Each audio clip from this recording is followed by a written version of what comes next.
যদি লাইফে কখনো তোমাকে কেউ ঠকায়, তোমাকে কেউ চিটারি করে, বাটপারি করে, আমি তোমাকে তিনটা অ্যাডভাইস দিব। যদি মনে রাখতে পারো, জীবনে কারো ঠকানো মনে হবে না ইনশাআল্লাহ। যদি লাইফে একদম আমার চোখে চোখ রাখো যুবকরা, যদি তোমার গার্লফ্রেন্ডও ঠকায়, তোমার বন্ধু ঠকায়, যেই ঠকাক না কেন, তিনটা অ্যাডভাইস মনে রাখবা। যদি বলো কয়টা অ্যাডভাইস? নাম্বার 1, কেউ যদি তোমারে কখনো ঠকায়, তুমি আগেই বিশ্বাস করবে আমি ঠকি না, আমি জিতে গেছি আলহামদুলিল্লাহ। কারণ মানুষ যে মানুষকে ঠকায়, এর সবচেয়ে বড় মাধ্যম হচ্ছে মিথ্যে কথা, মিথ্যে আশ্বাস, মিথ্যে ছলনাময়ী ভালোবাসা।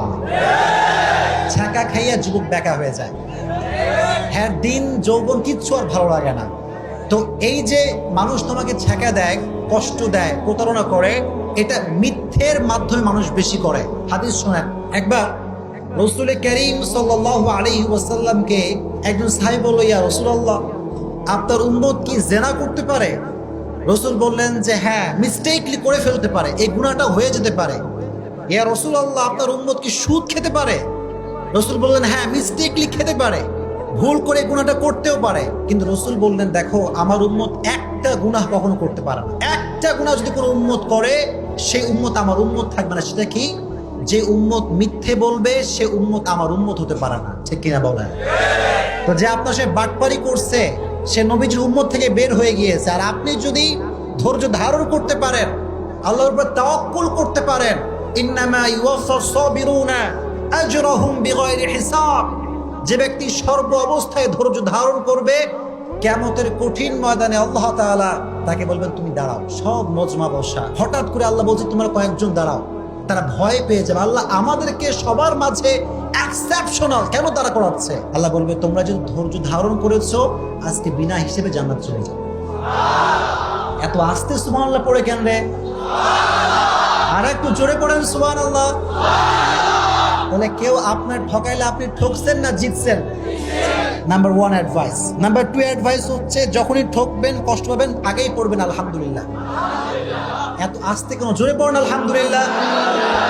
কেন আলহামদুলিল্লাহ? শুনো, হতাশ হবেন না। এই যে মানুষ আমাদেরকে ঠকায়, একটা উপকার হয় কি জানিস? মানুষকে চিনতে পারে যে কোনটা ধোঁকাবাজ আর কোনটা ভালো মানুষ।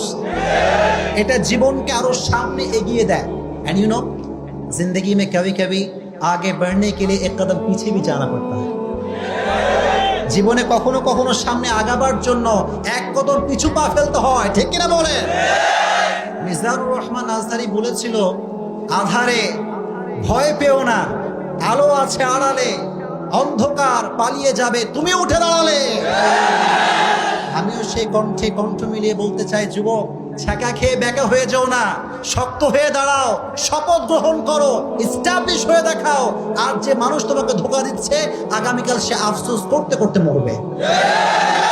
এই জন্য যখন কেউ চিট করবে, পড়বা আলহামদুলিল্লাহ, পারা যাবে ইনশাআল্লাহ। এন্ড লাস্ট অ্যাডভাইস, এটা বলে আমি আলোচনায় ফিরে যাব ইনশাআল্লাহ। যদি কখনো তোমাকে কেউ ঠকায়, মনে রাখবা যে মানুষকে ঠকায়, সে তার লাইফে সুখ খুঁজে পায় না। ঠিক না?